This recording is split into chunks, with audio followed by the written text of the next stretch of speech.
청년이 말한다. 교회, 세상, 그리고 삶. 첫 번째 이야기. 무관심의 세계화, 탈정치화된 신앙. 이전수 라파엘, 능곡성당 CRF 청년. 2013년 7월 8일, 교종 프란치스코는 람페두사 섬에서 다음과 같은 강론을 했다. 우리 현대인들은 이웃 형제 자매들에 대한 책임감을 상실했습니다. 우리는 예수님께서 착한 사마리아인 이야기에서 언급하신 사제와 레위인의 위선에 빠져버렸습니다. 중략.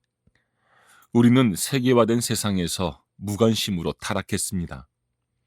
우리는 이웃의 고통에 익숙해지고 있습니다. 나한테는 영향 없어. 나하고 무슨 상관이야? 그건 내 일이 아니야. 하고 말입니다. 무관심의 세계화는 우리 모두를 무책임한 익명의 사람들로 만듭니다. 현대 사회는 흔히 초연결 사회라고 일컬어진다.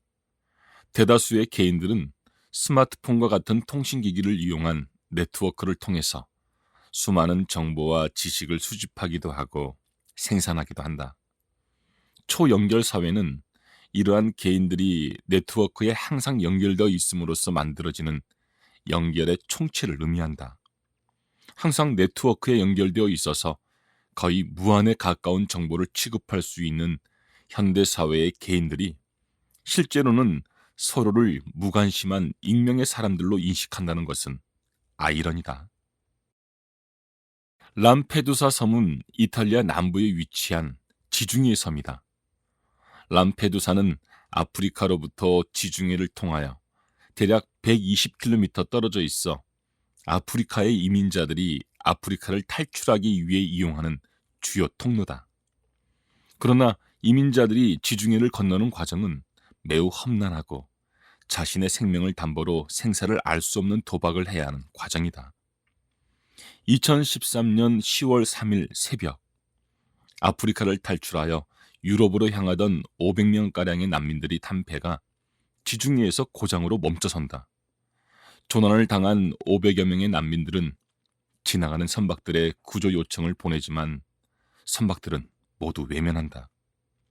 그중 일부가 조난 신호로 사용하기 위해 갑판에서 불을 피웠고, 이는 본래 의도한 바와는 달리 배의 화재로 이어져 탑승했던 500명 가운데 350여 명은 사망하거나 실종되었다. 배에 불이 난 이후에도 구조는 정상적으로 이루어지지 않았다. 교종은 이 참혹한 참사 현장으로 가장 먼저 가서 애도를 하고 적절한 시기에 구조를 하지 않은 이탈리아 정부와 당국자들을 비판했다. 교종이 강조하여 비판한 부분은 이탈리아 정부의 해양 구조 책임자들이 단순히 난민들의 죽음을 방치하였다는 것이 아니었다.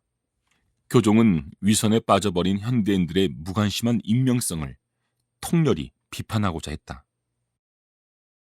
한나 아렌트는 국민 국가의 쇠퇴를 예견하면서 세계 2차 대전 시기에 발생한 다량의 무국적자들을 예시로 들어 한나 아렌트 자신도 세계 2차 대전으로 유럽을 떠나 미국으로 망명하여 미국 국적을 취득할 때까지 매우 오랜 기간 동안 무국적 상태였다. 당시 정치 권력이 어떻게 무국적자들을 말살하려고 했는지를 묘사하며 무국적자들이 어떠한 공동체에도 속하지 못하고 배제된 상태로 삶의 위험에 빠지게 되는지를 말하려고 했다. 교종은 어느 정치적 공동체에 속하지 못하여 배제된 난민들의 삶을 위협하는 무관심한 익명성과 그 참혹한 냉소가 얼마나 복음적이지 않은 행태인가를 비판한다. 배제되지 않은 사람들은 배제된 사람들을 무관심하게 대하거나 냉소로 대한다. 이는 교종이 지적한 사제와 레위인의 위선을 단적으로 표현한다. 물론 한나 아렌트가 살았던 시기, 난민 문제로 복잡한 현 유럽의 정치 상황을 고려하는 이는 유럽의 고유한 역사 문화적 문제로 제한하여 인식할 수 있으나 과연 기독교적 전통이 뿌리 깊은 유럽에서 비복음적인 무관심이 과연 유럽만의 이야기일까 생각하면 그것은 아니라고 생각한다. 신앙생활을 시작한 지 14년째를 맞이하였다.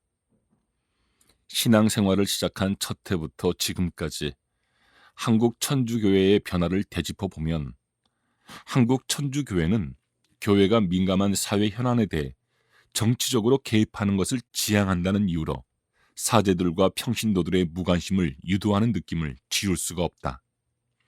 하느님의 백성들이 고통으로 신음하고 있는 무관심으로 방치하면 안 될 것 같은 사회 문제에 대하여 사제들과 평신도들의 자유로운 의사표현을 정치적 중립성 훼손 또는 정치적 개입이라고 지향하도록 권고하면서도 일부 성직자들은 유력 정치인들의 예방을 받거나 그들의 이해관계를 지지하는 발언을 언론을 통해 공개적으로 하는 경우들을 종종 접하면서 정신이 아득해짐을 느껴왔다. 한국 천주교회에서 권고된 사제들과 평신도들의 무관심한 신앙은 어느 정도 자리를 잡은 것처럼 보인다. 사제들은 한국 천주교회의 주문인 무관심할 것을 영지주의적인 담론으로 재생산하며 평신도들은 그 재생산에 충실히 화답하여 매 주일 성당에 오거나 피정 등의 종교 행사에 참여하는 것으로서 일상의 고됨을 잇는 인민의 아편으로 종교 서비스를 이용한다. 그 결과로 로마보다 더 로마 같고 중세보다 더 중세 같은 신앙생활이 가능해졌기 때문이다. 특히 일부 젊은 사제들의 세상에 대한 무관심은 교회의 구성원이자 평신도로서 경악을 할 정도다.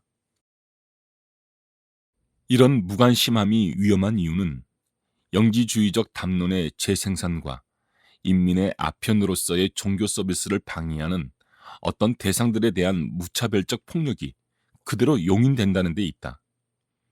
방해하는 어떤 대상들은 대개 고통으로 신음하는 하느님의 백성들을 따라가는 관심 어린 시선이다. 이 관심 어린 시선은 복음적 가르침에 따라 즉각적인 실천과 행동을, 경우에 따라서는 정치적인 결단을 요구하기도 하는데 담론의 재생산과 종교 서비스의 수월한 제공에는 관심 어린 시선이 불편함 그 자체이며 제거해야 하는 대상으로 인지되기 때문에 무차별적 폭력에 대한 비판은 사라지고 마는 것이다. 종교적 순수성에 대한 열망은 관심 어린 시선으로 이웃과 교회, 사회를 주의 깊게 관찰하고 식별해야 하는 신앙인들을 탈정치화시킨다. 이런 탈정치화는 내 자신의 평화와 안위에만 집중하는 기이한 믿음의 형성으로 이어진다. 교종은 2015년 5월 28일 산타 마르타의 집에서 한 강론에서 자기 자신과 주님과의 관계만 집중하는 사람은 거짓된 그리스도인이라고 지적한 바 있다. 교종이 이미 지적한 기이한 믿음이 오늘날 한국 천주교회에서 그대로 재현되고 있다는 점은 놀라운 일이다. 예수는 복음에서 지속적으로 배제된 자들을 찾고 그들과 함께 하라고 요청한다. 마태 25장 31절에서 46절 참조. 예수의 가르침이 또는 우리의 무관심한 또는 우리의 관심 어린 시선이 반드시 급진적인 행동으로 이어져야 함을 가리키지는 않는다. 급진적인 행동이 아니라 복음적 가르침에 따라 공동선을 이룩하고 사회적 약자들에 대한 따뜻한 시선으로 고통을 함께 나누려는 시도만으로도 충분할 것이다. 테리 이글턴은 예수의 십자가 사건을 정치적 사랑의 발현이라고 이해한다.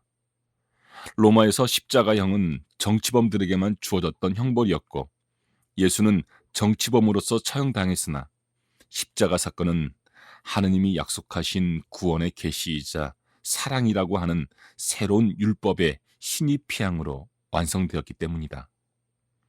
구원은 사회적 약자들이자 주류로부터 배제된 아나빔들과 함께하며 예수처럼 정치범으로 몰릴 위험을 감내하면서까지 서로 연대하며 복음적인 일상에서의 생활 방식을 구현해낼 때 찾아올 것이다. 일상에서의 생활 방식을 구현하는 것은 예수의 가르침을 충실히 따라 실천하는 삶이기 때문이다.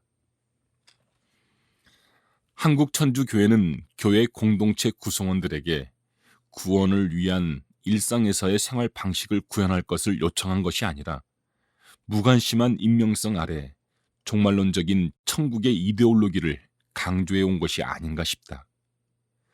조선시대 초대 한국 천주교회 순교자들은 일상에서의 생활 방식을 비교적 잘 구현했던 것으로 보인다. 그런데 최근 완공된 서소문 순교 성지는 현대 건축의 트렌드라고 볼 수 있는 노출 콘크리트로 시공되었고, 지상에서의 채광이 지하까지 잘 전달되면서 마치 지하에 묻힌 순교자들에게 하늘의 빛이 비추어지는 것처럼 잘 표현된 건축물이나, 동시에 한국 천주교회의 영지주의적 담론이 건축물로 재생산된 무관심의 공간임을 목격하는 곳이다.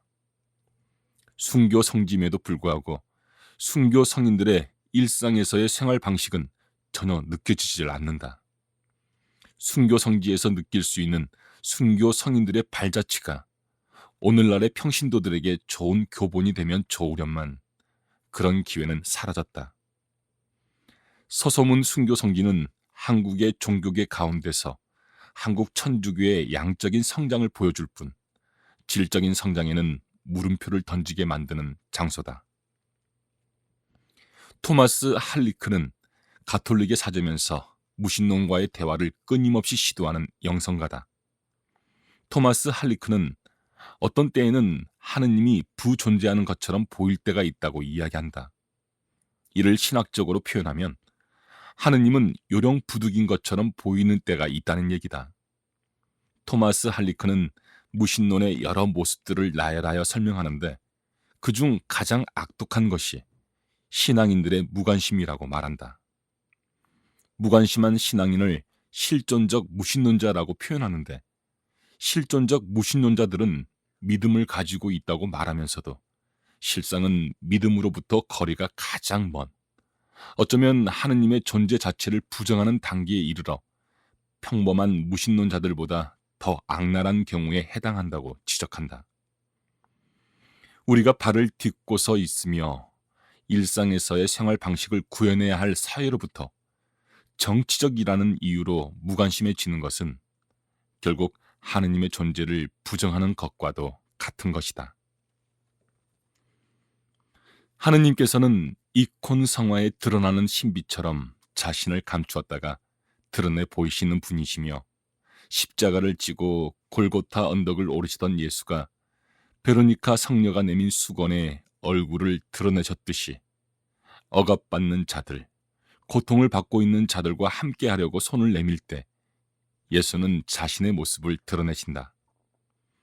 성직자들과 평신도들이 탈정치화되어 고통받으며 신음하고 있는 아나빔들의 울부짖음을 외면하는 것이 과연 복음적이고 종교적인 삶의 방식이라고 이야기할 수 있겠는가? 질문이 발생하는 지점은 바로 여기다. 어떠한 삶의 방식이 우리를 가장 복음적인 삶으로 이끌 것인지, 새 계명으로서 사랑을 실천하기 위해 식별하고자 노력하고 옳고 그름을 판단하고자 노력하는 것이 왜 정치적인 것으로 치부되어 침묵을 강요받는지 말이다. 우리는 성찰을 하면서 끊임없이 대화를 시도해야 하고 말을 해야 한다.